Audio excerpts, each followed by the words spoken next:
Barry O'Farrell. He's about to join us. Madge Maguire will join us in the last hour of the program. But Barry O'Farrell, former New South Wales Premier, served as interim chair of West Tigers in 2024. The interim chair. Is he going to be the chair in 2025? I'll ask him. G'day, Barry. Good morning. So where's that at, Barry? You're interim chair. How do we make you a full-time chair? Well, we have a board meeting on the 28th of January where those issues will be addressed. So the whole point of the process of bringing on board independent directors, and so, Joel, for the first time ever, the club will have a board that is dominated by independent directors, not people connected with the owners, but independent directors who'll make those decisions along with the CEO and the executives to govern the club. And the first meeting of that new group will be on the 28th of January. And the first item of business will be the election of chair. Yeah, that's great news, Barry, because, I mean, people who were born the year of the West Tigers, they're 25. They're grown adults. And we're still, to this point, I'm sure you see it, Barry, it's still this Balmain faction, Magpie faction. We've just got to be the West Tigers, surely, and move forward, don't we? And that was made clear in the strategic point, the strategic plan that that last year's board and Shane Richardson put together in March, because we need to focus on West Tigers. But the benefit, I think, Joel, is that I was on the board in 18-19, and it was far worse then, and there were discussions in the board about how big the magpie and how big the tiger was on the jersey. That's not happening anymore. People are focused on the game. And West Tigers, as you say, has been there for a generation, 25 years. And, of course, I'm talking to West Tigers royalty, West Tigers player number one. And I know you're broadcasting into Queensland this year. And, of course, in the inaugural West Tigers match, correct me if I'm wrong, 3 tries and 4 goals by a bloke called Joel Caine playing fullback. Thank you, Barry. Yeah, that may have happened. $100 coming your way too, Barry, for that comment. I appreciate that. But just it's a great story. No, great story. So you're player number one, which I saw on the board again yesterday when we had photos taken. Thank you very much. No, that's very kind of you to bring that up, Michael. But just on the 25 years, we've had 7 Olympics since the West Tigers' first year. 7 Olympics. Yeah. That's how far down the path we are. We are, yeah. It's a long time ago now. Barry, explain to the fans, in layman's terms, I guess, why this move is important. Well, it's important that in any organisation, any business, that you have the best possible people who are helping to make those decisions. And with the change that came last year after the Holman Barnes commissioned report into governance of the club, we were fortunate to have Shane Richardson come on board. He's brought on board some senior executives, and the team that was there previously have responded to that. And what the board does is try and provide some over the horizon direction to make sure that we're not missing anything, that we're fit for purpose, and that we're looking to do the best for not just the players but also the members. 3 straight wooden spoons, Barry. Why can the West Tigers be excited for 2025?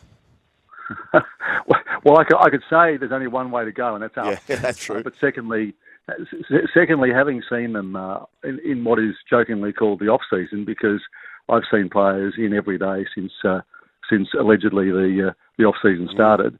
Our team is training hard. You've seen the stories about some of the both senior players but also junior players.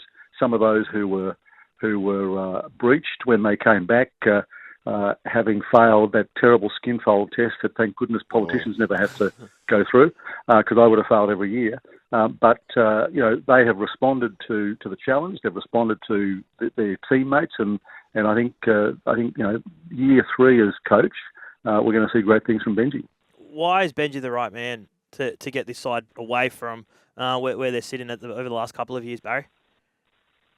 Because I think he commands respect because he's been there, done that. I have sat through stood through a lot of dressing room post-game talks, and what struck me for the earlier games of last year was Benji would come in and it'd almost be a 3 or 4 sentence response, and I was impressed by this because, as the father of adult sons, I know that at times it's difficult to get messages through. And I asked Benji about it. He said, look, they know what they've done wrong, and what we need to point out to them is is what they did right, when it started to go badly, and what were they going to focus on for the next week. And I think he brings a fresh approach as a relatively recent player of the game who was a champion, and I think the players respect him for that. And I think he's learned. He's one of the brightest people I've ever met. We've got a young player, Barry, who I suppose West Tigers fans may not have been as excited since Benji Marshall himself or James Tedesco perhaps coming through the ranks. This kid, Lockie Galvin, so much promise. But there's been a lot of chat around Dylan Brown and his contract, and all of a sudden Para fans are saying, we'll take Lockie Galvin. Where are we at with Lockie Galvin long term? Well, Lockie's on a contract with West Tigers. I think it runs for another 2 years. So clearly, off the back of last season, there'll be discussions with him about that package. But he's just extraordinary. Look, I've never watched so many replays of matches, Joel, since I've been chair this time, and I just love the shots as the team runs out. Lockie's there, smiling, yes, jumping around, and he looks as though he's a pig in muck, having a great time. And isn't that fantastic? I was talking the other day about our new cricket sensation, and they remind me of they're similar to me. I'm not suggesting that we're going to have the ramp in rugby league, but they both look as though they're loving what they're doing, and that's got to be a really good thing. I tell you what, I'm glad you made that observation, Barry, because when I'm coaching young kids, Michael, in big games, they get nervous and you see these sort of almost frowns on their faces, but you want to be there, kids. Yeah. Go out there and smile like a Cheshire cat. And as Barry points out, his first ever game and every game, he comes out smiling like a Cheshire cat. Sam Constas did the same thing. Boxing Day test, there he is, smiling like a Cheshire cat. It just changes the mindset. And he's a big Tigers fan, Barry, so I'm sure he'll be in and around the club at some point this year, Sam Constance. I just hope he goes well with cricket, because I was at the first day of the test, and of course where I was, there were a few traditional cricket fans, and I asked one of them what he thought of the introduction of the ramp to traditional test cricket. Well, he gave me expletives deleted. What about you guys have shifted the grounds policy for this season. What does the future hold for Leichhardt and Campbelltown long term? Well, I think Richo did a good job early last year in bringing governments, local, state and federal governments together to commit some funds to Leichhardt. I think this year the use of the existing stadia across Sydney is going to be good. We've got some great matches that'll be held out at Homebush or Parramatta between Penrith and Panthers, Penrith and Parramatta, and I think there'll be big crowds for those matches, which are battles of the West, if you like. And of course, Campbelltown was selling out last year, even when we were clearly headed for the bottom of the ladder. And Campbelltown's always going to be important to us. Council there is putting some money into upgrading the stadium, so I think it's good. I think we've got over since I was last on the board the pretense that we were paying a lot of attention to Campbelltown in the southwest. It's happening. We've got an office down there. We've got staff who are down there. We've got enormous activity across schools in the region as part of our Empower program. The club has finally, I think, hit its stride. It might have taken 25 years, Joel, but I think finally they get it. It's about West Tigers. It's about bringing all the fans on board. It's about getting the best player roster you can and giving it the best governance. And yesterday we announced the three plus myself independent directors.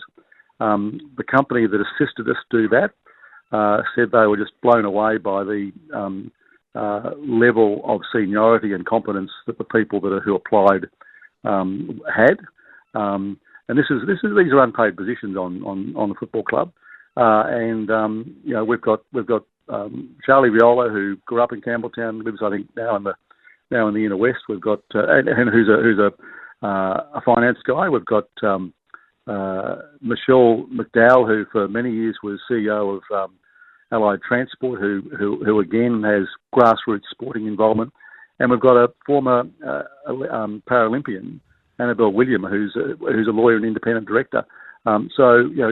Good mix of people coming onto the board to provide better stewardship, greater stewardship, and support for the team.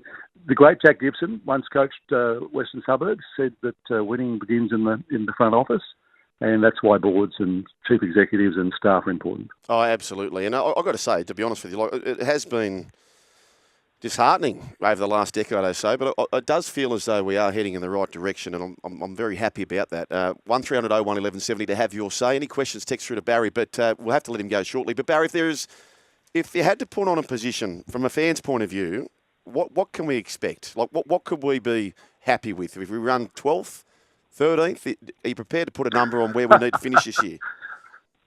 Well, I heard Shane again say yesterday that we should be aiming for top 4, and he said we're probably a bit off that. But you should never aim low. You're the former sportsman. Yep. You're now engaged in a fairly competitive occupation in what you're doing currently, and I think we should all be aiming for as high as we can. And at times we surprise ourselves. I remember running my first city to surf when I was considerably heavier. And the only challenge I'd set myself, Joel, was not time. Was just simply never stop jogging. Yep. I don't run, I jog, and it's just a great feeling. So set yourself high goals. I think the biggest worry I have for this year, if I'm being honest, is that there's enormous expectations given the signings we've had over the summer period, given the arrival of Jerome Luai, given the performance of Lockie and some of the other younger players who had a great year last year. But as you know, as a former player, a team is not a group of champions. A team is a group that knows each other, knows how they go under pressure, and can work together. And I think it takes a while to get there. So anything above above the bottom third of the ladder, I'll be happy with, because I do know, as someone who spent 16 years in opposition before winning government in New South Wales, that the key is to show progress. The key is to show your supporters that you're moving forward, and it can be done. Absolutely. Barry, we appreciate your time, and thanks for your very honest insight into what's happening there at the West Tigers. And you know what? All these young kids coming through. Scott Prince once came to the Tigers. Is that Jerome Luai? You've got these superstar young kids, Buller, Galvin. Is that a young, Robbie Farahs of the world, Bronson Harrison, these types of guys. You never know. Good on you, Barry. We appreciate your time, and dreams are free. And you'll always be number one. That's and it. You'll always be number one. Thank you very much. Keep it there for me. Barry O'Farrell, interim chairman, I think soon to be chairman of the West Tigers.